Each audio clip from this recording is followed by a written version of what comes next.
What's up, y'all? Ironius here, back with another Raid Shadow Legends video. In today's video, I'm going to be going over the brand new champion that's coming into the game next week as a Fragment Fusion champion. So let's get into this. All right, so right behind me, we have Ishiyama, the immovable. Is he really immovable, or is he clearly movable? We're going to find out in today's video. So I want to see if this guy's any good. He is a new Shadowkin champion. Right now for Shadowkin, there's not a ton of like reviving champions for support, but it would be nice to have a little bit more damage. In terms of support, I do want to take a quick peek. Like, do we even have any revivers? Not really. Tetsuya, this guy's newer. He's a Unity champion. No revive. No revive, no revive, no revive, no revive. Not a single legendary reviver that I can see here. So that is pretty bad. Then these two don't revive. Mikage and Toshiro don't revive. You literally just have, what is it? One reviver that's an epic. Kinagashi revives one ally. 50% HP, 50% turn meter, and an increased defense on a 4-turn, which is very bad. Yeah. You got one freaking reviver. That's it. They need a reviver in their faction. It's pretty crazy. So if the new Hard Faction Wars comes out and you don't have Kinagashi, you have no reviver, so you have to go like full damage or potentially a lot of regen sets or protection, like bolster, things like that, shield sets that are going to help your champions get to the boss and actually take them down. So let's get back over to Toshiyama. This guy, or is it Ishiyama? Ishiyama. This guy on the A1 Burning Comet. I like that name because it looks like he's literally holding comets in his hand, which is pretty sick. I don't know what the name of this weapon is, but that is really cool of a weapon. Kind of a basic look, in my opinion, on his outfit, but the weapon is super cool. I do like the two swords in the back, which probably won't even be utilized. It's probably just going to be utilizing the comets that he's got in his hand, but attacks one enemy 2 times on the A1. Each hit transfers a random debuff from this champion to the target.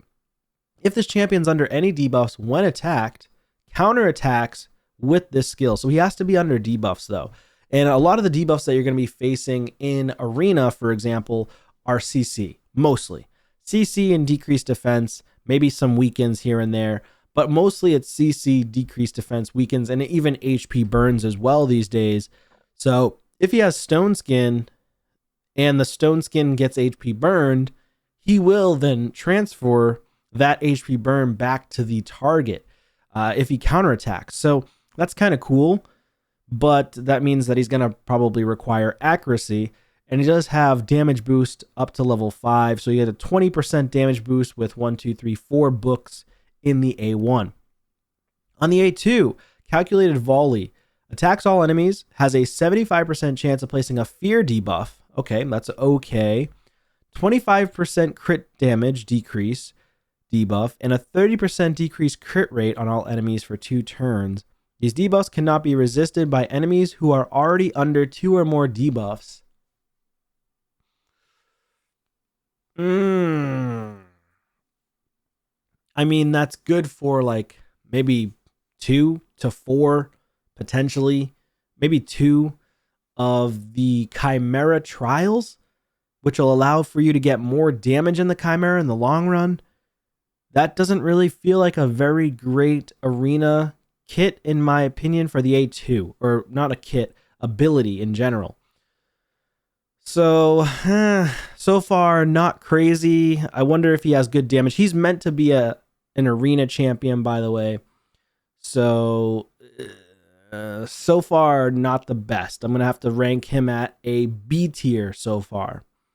For PvE, though, he's going to be very strong, probably going to be very strong in Faction Wars for decreasing crit damage and decreasing crit rate, because we don't know if the new Faction War waves or the boss is going to have possibly more crit rate. We don't know that. I assume not, because all PvE bosses have like a 15% or 30% crit rate threshold. They don't have like 100% crit rate chance that I'm aware of, other than the Phantom Shogun or the Sand Devil, who literally smashes through, ignores 100% defense and everything like that, and one-shots your team. But other than that, there's not really much that you're going to do with this in arena. The fear is nice, but the enemies are probably going to have stone skin, or they're going to have block debuff buff. So this, unless it was able to go through the block debuff buff, then it would be a decent ability. But it's on a 3-turn, which is okay if you book them out. 1, 2, 3, 4, 5 books on the A2. So that's 9 books total so far. Yeah, I mean, this is not a great ability. He's definitely going to be a big sheep magnet if you have a lot of accuracy on him. And it can't be resisted by enemies who are already under 2 or more debuffs. And when are you going to typically... That means he's going to go after a debuffer, which means you're going to need to use... And who strips as well as places 2 debuffs? Pretty much just Odin that I'm aware of. Odin, he strips and places decreased defense and stun. But how many people honestly have Odin that are free to play or even pay to play, honestly, at that point? There's not a ton of champions that can pair with them that can strip the stone skin and then place debuffs, other than having like a Sulfurion. Again, these are all champions that are like Void Legendary, which are very, very hard to come by. I don't even have them on my account. I've been playing for about 6 years. So it's kind of hard to utilize that A2 skill. Let's move on to the A3. Finish them. Attacks one enemy, will ignore 25% of the target's defense, will ignore 50% of the target's defense instead if they're under 2 or more debuffs. Again, I have a feeling that this guy's going to be better in like Chimera or Hydra potentially, as compared to... Actually, not even that great in Hydra, just halfway decent in Hydra. Not crazy. Like, he could be an okay damage. As long as he hits hard, then maybe he's okay. But most HP-based nukers don't hit insanely hard unless they're Void Legendary or Mythical. So, like, my Samson is... I'm known for utilizing Samson the Masher. He hits hard. He's also a Spirit Affinity, this guy, as well as Samson the Masher. But I don't know. He just doesn't have... It's just attacks all enemies. It's not like he blocks revive or anything like that. Nah, not the best so far.